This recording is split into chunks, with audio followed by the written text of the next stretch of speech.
Good morning mga brad, good morning, good morning, good morning. Ito, may gusto lang ako i-share sa inyo na sinare ko kanina sa aking Ted Filon show sa Romans 8 verse 1. There is now no more condemnation for those who are in Christ. Have you ever had a moment yung iniisip mo kung malalaman lang ng tao yung mga ginawa kong kasalanan, yung mga ginawa kong pagkakamali, baka hindi na nila ako tanggapin. Alam niyo yun, we all carry this feeling of failure, feeling of shame, guilt sa mga nakalipas natin or mga nakaraan nating kapalpakan, ano? And many people live with this quiet fear. Baka hindi ako tanggapin, hindi ako mahalin pagka nalaman ng tao yung totoo kong pagkatao. But you see, God has a different point of view.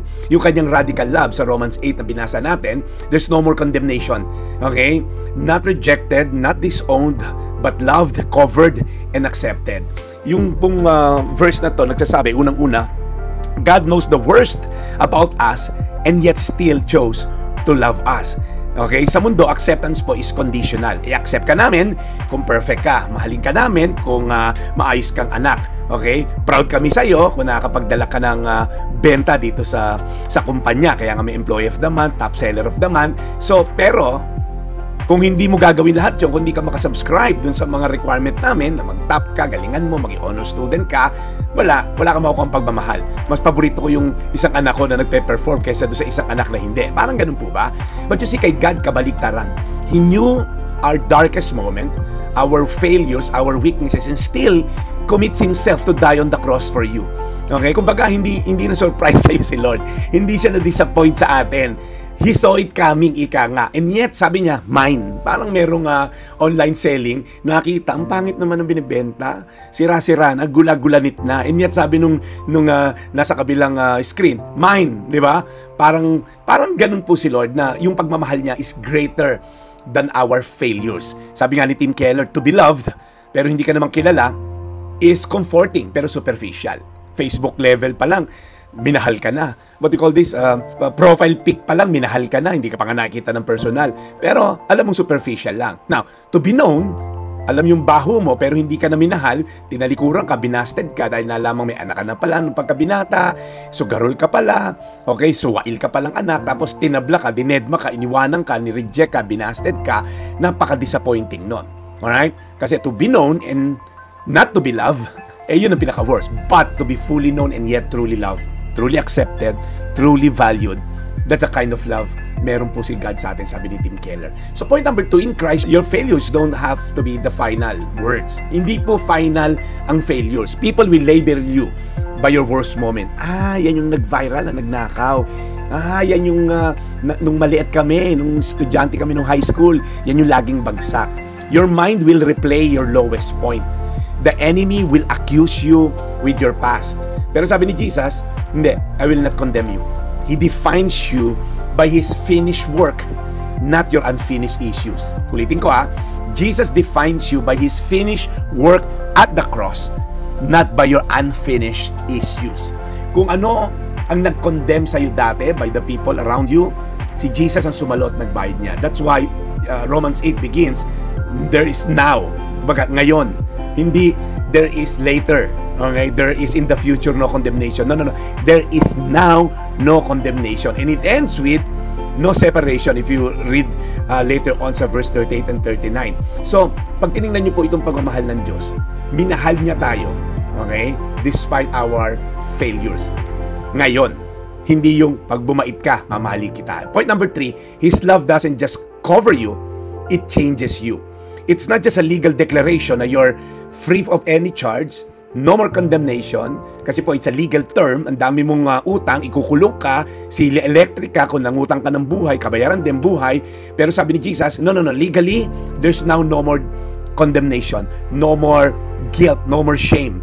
Hindi dahil walang nagbayad, dahil si Jesus yung makokondemn, at the cross, He was cursed, siya yung mamamatay instead of us. So siya po yung umako ng condemnation, siya yung umako ng crucifixion, siya yung umako ng curse. And now, tayo po blessed. It's a life-transforming love, isn't it?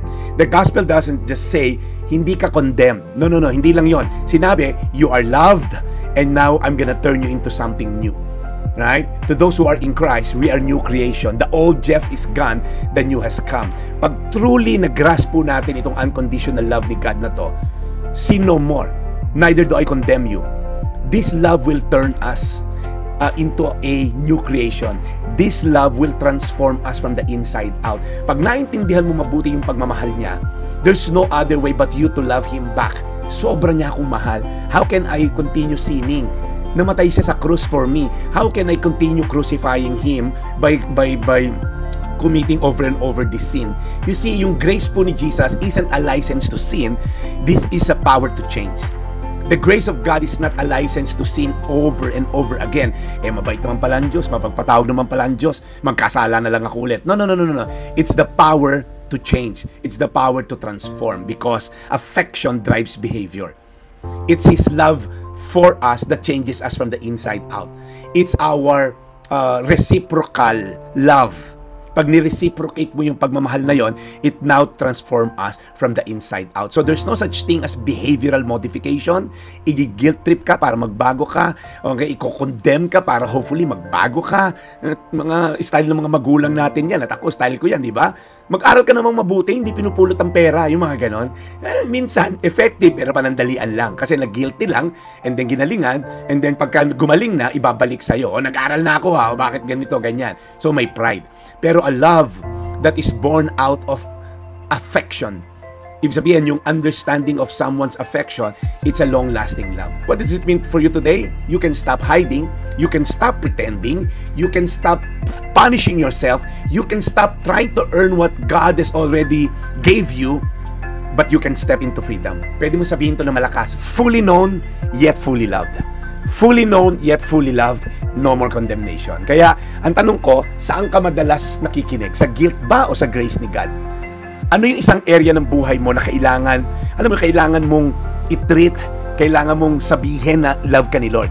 Ano yung area ng buhay mo na kailangan mong isaksak sa baga mo na anak ka ng Diyos, mahal ka niya? And lastly, paano ko maisa sa pamuhay yung no condemnation? Yung truth that there's now no more condemnation, alright, sa ibang tao this week. Kasi kung ikaw, no more condemnation, baka kailangan mong magpatawad this week. Baka kailangan mong humingi ng tawad this week sa isang tao na meron kang atraso. You see, the cross is the only place where God sees us completely and yet embraces us fully. Jesus took the condemnation na kinakatakutan mo so you could receive the love that you're longing for. Right? So today, because of the finished work of Christ, you can walk in that love and enjoy His presence forever. Fully known, yet truly loved. Again, ulitin ko, Romans 8:1, there is now no more condemnation for those who are in Christ. Ngayon kapatid, kung wala ka pa kay Kristo, hindi mo pwedeng isapamuhay itong verse na to. You will always feel condemned, you will always feel guilty, you will always feel, devalued pag wala ka kay Kristo. Kaya kung wala ka pa kay Kristo, I'll give you an opportunity to receive Christ today. Kung gusto mong tanggapin si Jesus bilang iyong tagapagligtas, ipikit mo ang mga bangka mo at sumunod ka sa aking panalangin. Sabi mo, Panginoong Jesus, ako po ay makasalanan at hindi ko po kaya iligtas ang aking sarili. Ako po'y naniniwala na ikaw ay namatay sa krus upang pagbayaran ang aking mga kasalanan. Simula po ngayon, ako ay nagsisisi at tinatalikuran ko na ang aking mga masamang gawi. At ikaw ngayon ang aking sasambahin at pupurihin magpakailanman. Ito ang aking dalangin sa pangalan ni Jesus. Amen. Amen. Amen.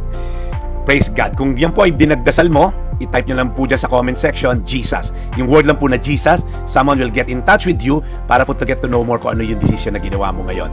Ngayon, pagdasal ko lang po kayong lahat, sa lahat po na nakikinig ngayon, Lord, thank you po sa inyong assurance that there's now no more condemnation for those who are in Christ. Father, I pray that you will bless, Lord God, each and every one na nakikinig ngayon ng fresh revelation of who they are, that they are dearly loved child of God. So, Panginoon, salamat po sa iyong assurance na kami mahal mo, hindi namin kailangan mag-perform, Lord God, because we are dearly loved children. Kaya yun po, yung byproduct po ng pagmamahal na yon, kami po yung magbabago from the inside out. Not because we need to, not because we have to, but because we want to. Kasi nag-uumapaw ang pagmamahal mo sa amin, kaya mamahalin ka namin pabalik sa pangalan ni Jesus. Amen. Amen. God bless you and hopefully we'll see you again. Bye!